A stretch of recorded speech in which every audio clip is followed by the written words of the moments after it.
Why does the Bach's music sound so rich, even without big chords? The answer is not harmony, it is something deeper called counterpoint. The counterpoint is a technique where the multiple melodies are played together. Each melody is independent, but together they create rich and complex sound. Listen carefully.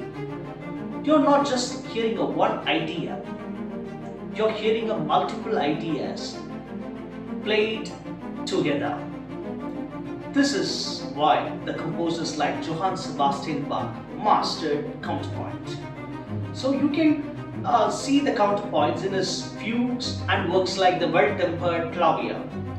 So what you're just listening, it is not just harmony, the multiple ideas coexisting in perfect time.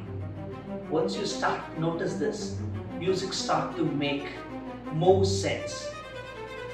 Follow for more music insights.